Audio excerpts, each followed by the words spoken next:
உங்களுடைய மாவட்ட செயலாளர் முன்னாள் எம்எல்ஏ சகோதரர் குமரகுரு அவர்கள் நான் ஒரு 10 நிமிஷத்துல பேசிட்டு வந்தேன்னு சொல்லி மைக்க பிடிச்சார். அரை மணி நேரம் வெளுத்து வாங்கிட்டார். அவர் மனதில் இருக்கின்ற அத்தனை குமரர்களும் வெளியிலே கொட்டி தீர்த்துட்டார். அப்படி உணர்ச்சி போங்க திறமையான திறம்பட செயல்படக்கூடிய மாவட்ட செயலர் அறிவித்தார் குமரகுரு என்பதை இந்த நேரத்தில் மகிழ்ச்சியாக தெரிவித்துக் கொள்கின்றேன். இது பாக கிளைக்கழக கூட்டம் அல்ல, அண்ணா திமுக மாநாடு என்று சொல்லுகின்ற அளவிற்கு கடல் போல் மக்கள் வெள்ளம் காட்சியளித்துக் கொண்டிருக்கின்றனர். இன்றைக்கு நம்மை பார்த்து ஸ்டாலின் பேசுறாரு, அண்ணா திமுக இதோட முடிஞ்சு போச்சுக்கிறாரு. அருமை சகோதரர் சொல்றாரு, பொம்மை முதலமைச்சர் திரு ஸ்டாலின் அவர்களே பகல் கனவு கண்டு கொண்டிருக்கிறீர்கள். உங்களுடைய கனவு பகல் கனவு. இங்கே வந்திருக்கின்ற அனைத்து இந்திய அண்ணா திராவிட முன்னேற்ற கழக சிப்பாய்கள் நாட்டை காப்பதற்கு ராணுவம் எப்படியோ அனைத்து இந்திய அண்ணா திராவிட முன்னேற்ற கழக வெற்றிக்கு இங்கே குவிந்திருக்கின்றார்கள் சிப்பாய்கள். நடைபெறுகின்ற 2026 நடைபெறுகின்ற சட்டமன்ற தேர்தலில் அனைத்து இந்திய அண்ணா திராவிட முன்னேற்ற கழகம் அது இடங்களில் என்று தனி பெருங்கட்சியாக ஆட்சி அமைக்கும். ஏற்கனவே சின்னச்சேலம் பகுதியில் முதலாக பாக கிளைக்கழக கூட்டம் தமிழ்நாட்டிலேயே கள்ளக்குறிச்சி மாவட்டத்தில் தான் முதலிலே இந்த பாக கிளைக்கழக நிர்வாகிகள் கூட்டம் கூட்டப்பட்டது. இப்பொழுது இந்த உளுந்தூர்பேட்டை நகர பகுதியிலே பிரம்மாண்டமான அரங்கிலே கிட்டத்தட்ட 25,000 பேர் குழுமை இருக்கின்ற இந்த கூட்டம். அருமை சகோதரர் மாவட்ட கழக செயலாளர் சொன்னதை போல சுமார் 526 பாக கிளைக்கழக நிர்வாகிகள் இங்கே குழுமி இருக்கின்றீர்கள். அதோடு கிளைக்கழக செயலாளர்கள், வட்டக்கழக செயலாளர்கள், ஒன்று இருக்கிற நிர்வாகிகள், முன்னாள் உள்ளாட்சி பிரதிகள், முன்னாள் கூட்டுறவு சங்க நிர்வாகிகள், இப்படி என்று ஏராளமான கழக நிர்வாகிகள் இந்த அரங்கிலே நிரம்பி வழிந்து கொண்டிருக்கின்றது. கிட்டத்தட்ட 5771 பேர் இந்த பாக கிளைக்கழக நிர்வாகிகளாக இன்றைக்கு நியமிக்கப்பட்டிருக்கின்றீர்கள். சாதாரண விஷயம் அல்ல. ஒரு சட்டமன்ற தொகுதியிலே ஒரு வேட்பாளருக்கு ஆதரவாக சுமார் 5000 பேர் களப்பணியாற்றுகிறார்கள். இந்த 5000 பேருடைய உழைப்பால் தான் தலைமை கழகம் அறிவிக்கின்ற வேட்பாளர் வெற்றி பெற முடியும். இவ்வளவு ஆண்டு காலம் இந்த கட்சியை கட்டி காத்தவர் இங்கே இருக்கின்றீர்கள், மேடையிலே அமர்ந்திருக்கின்றார்கள். பொன்மனச்செம்மல் புரட்சித் தலைவர் எம்ஜிஆர் காலத்திலிருந்து அம்மா காலத்திலிருந்து இன்று வரை இந்த இயக்கத்திற்காக உழைத்துக் கொண்டு அந்த உழைப்பால் இன்றைக்கு அனைத்து இந்திய அண்ணா திராவிட முன்னேற்ற கழகம் தமிழகத்திலே ஒரு மிகப்பெரிய கட்சியாக இன்றைக்கு விலகிக் கொண்டிருக்கிறது.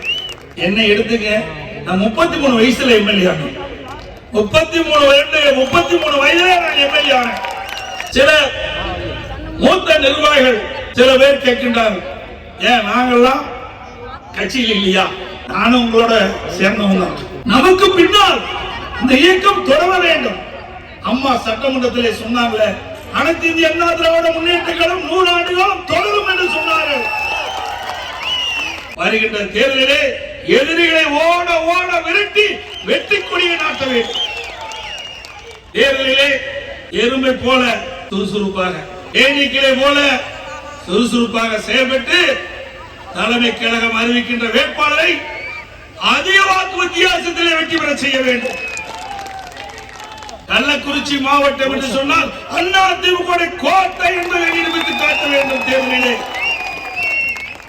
அந்த வலிமை உங்களிடத்தில் இருக்கின்றது, அந்த திறமை உங்களிடத்தில் இருக்கின்றது. நமக்கு கூட்டணி பலமான கூட்டணி அமையும், கவலைப்படாதீங்க.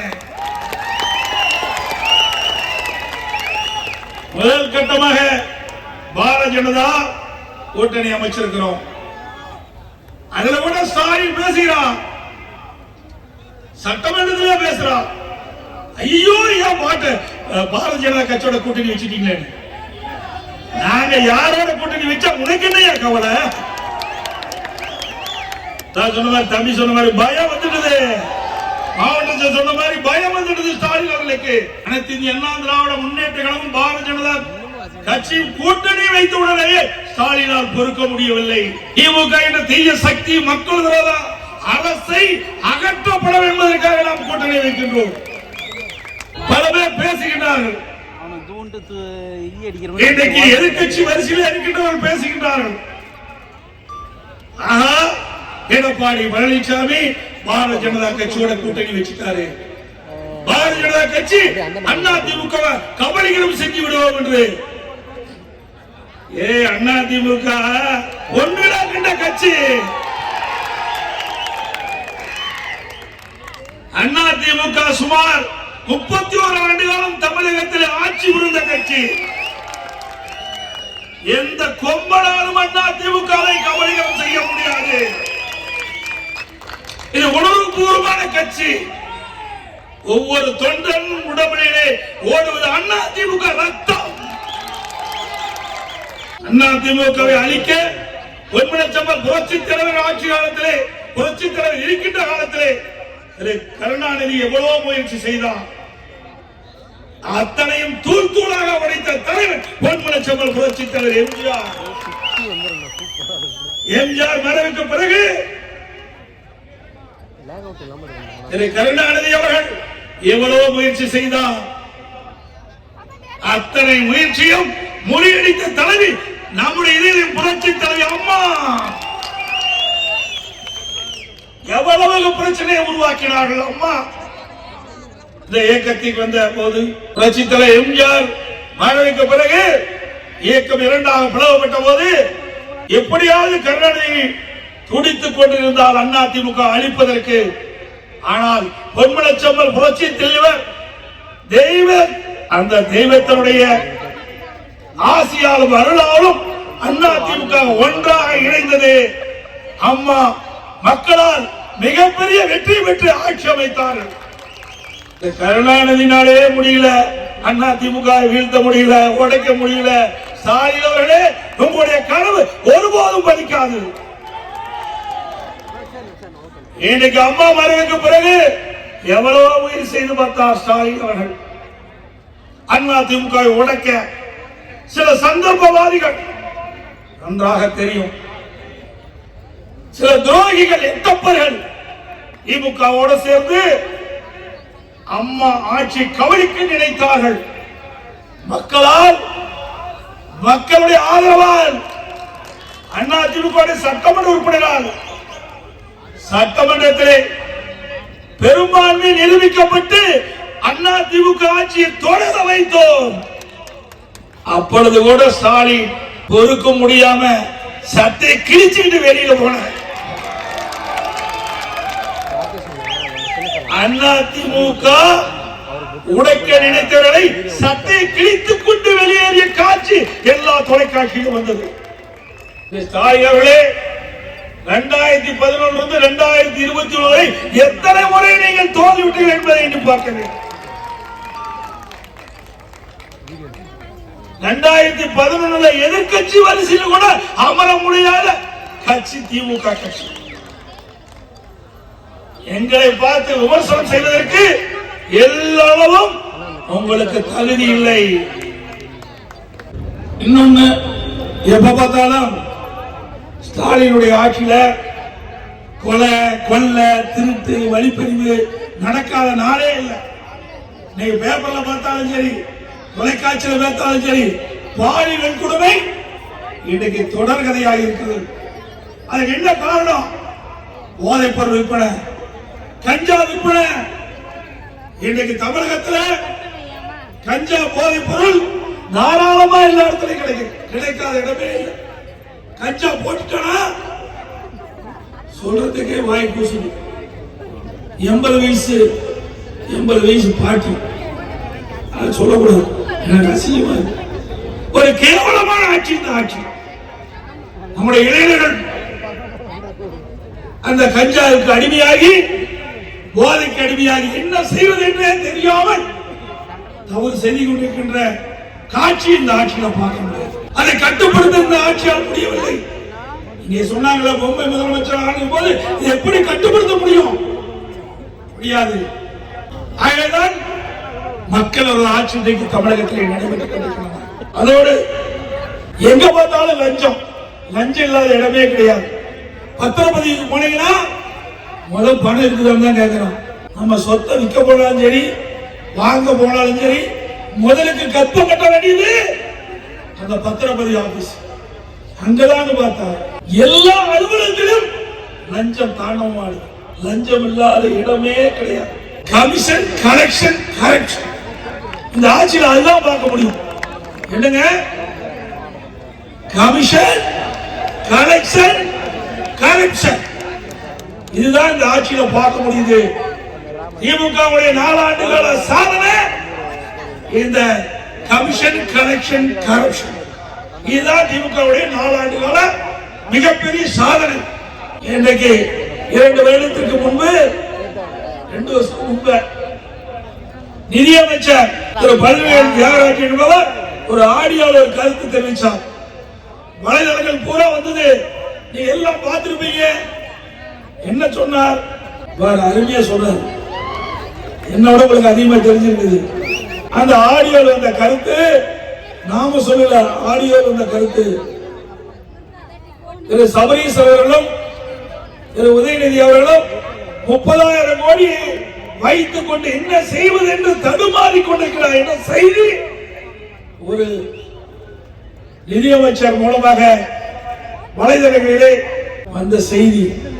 அப்படி 2 வருஷத்துக்கு முன்பே 30,000 கோடினா இப்ப எத்தனை ஆயிரம் கோடி இந்த அரசாங்கம் கொள்ளையடிச்சிருப்பதை நீங்க எண்ணி பாருங்க. அதோட என்னன்னு அருமையா சொல்லிட்டார். அடுத்த சப்ஜெக்ட் டாஸ்மாக் 10 ரூபாய். 10 ரூபாய்னா யாருங்க? ஓ, 10 ரூபாய் பாலாஜா. நாங்க சொல்லல, மக்கள் சொல்றாங்க.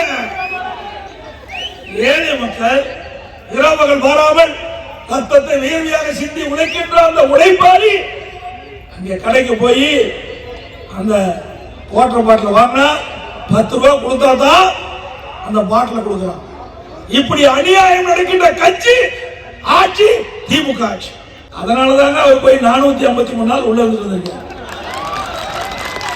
ஏன்னா இங்க இருக்கின்ற 7 வயிற்றெரிச்சல், வயிற்றெரிச்சல் இங்க இருக்கின்ற 7 வயிற்றெரிச்சல்.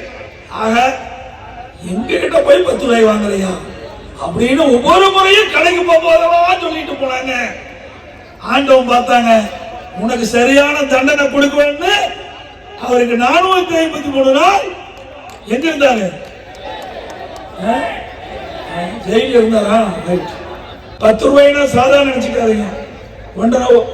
ஒரு நாளைக்கு கிட்டத்தட்ட 1 கோடி பாட்டில் விற்கிறது. 1 கோடி பாட்டில்னா எவ்வளவு ஆச்சு? 10 கோடி ஆச்சு. மாசம் 300 கோடி, வருஷம் 3600 கோடி. இந்த ஏழைகளை உறிஞ்சவர் சாட்சா அவர்தான். தம்பி சொல்றாரு, ஏழைகளை விட்டு வைக்கவில்லை, ஏழையுடைய ரத்தத்தை உறிஞ்சிய அமைச்சர்கள் திமுக அமைச்சர். அப்படி ஊழல் நிறைந்த அரசாங்கம் திமுக அரசாங்கம். அதோட எப்ப பார்த்தாலும் ஸ்டாலின் பேசுறார். அண்ணா திமுக ஆட்சியில ஒண்ணுமே செய்யலையா? நம்ம ஒண்ணுமே செய்யல. எண்ணி பாருங்க, இங்க இந்த கள்ளக்குறிச்சி மாவட்டம் அருமை சகோதரர் குமரகுரு அவர்கள்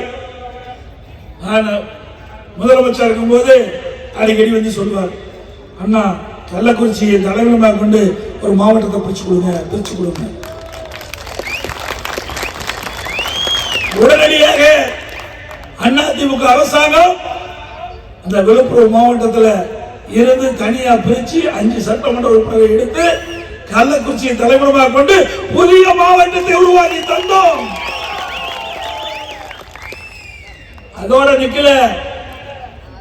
அதுக்கு பிறகு மாவட்டம் உதயம் ஆனவுடன் மாவட்டத்தில் மருத்துவ கல்வியோட மருத்துவமனை வேண்டாங்க, அதையும் நாம் கொடுத்தோம்.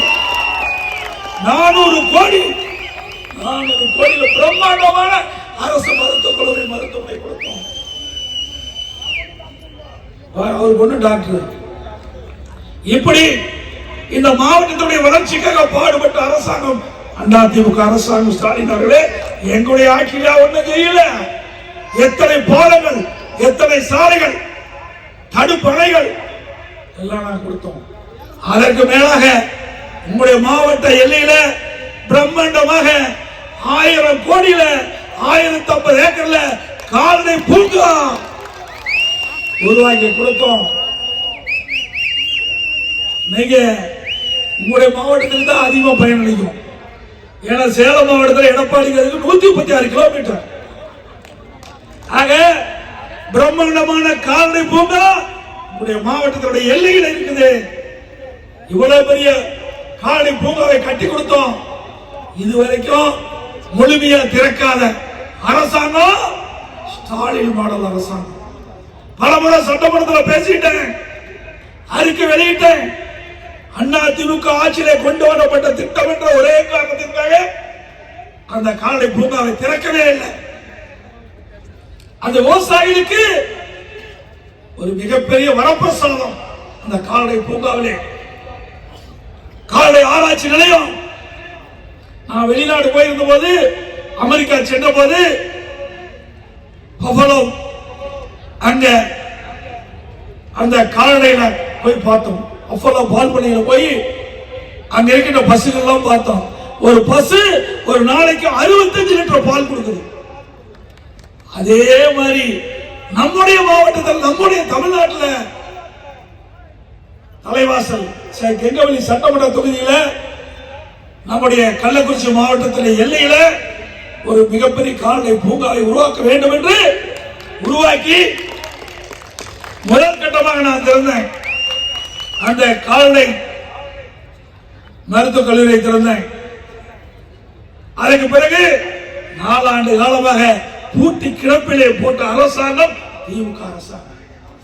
அரசியல் காழ்ப்புணர்ச்சி இல்லாம விவசாயிகளை எண்ணி பார்த்து அது எந்த அரசாங்கம் கொண்டு வருது என்பது முக்கியம் அல்ல, இது எந்த அளவுக்கு விவசாயிகளுக்கு பயன்படுகிறது என்பதை உணர்ந்து அந்த கால்நடை பூங்கா திறக்கப்பட்டிருந்தால், பயன்பாட்டை கொண்டு வந்திருந்தால், கலப்பின பசுகளை உருவாக்கி கள்ளக்குறிச்சி மாவட்டத்தில் விவசாயிகளுக்கு இலவசமாக கொடுத்திருப்போம். அப்படியே கலப்பின பசு ஒரு நாளைக்கு 40 லிட்டர் பால் கறக்கும். 40 லிட்டர் பால். அப்படிப்பட்ட திட்டம். இதையெல்லாம் முடக்கிய அரசாங்கம் திமுக அரசாங்கம்.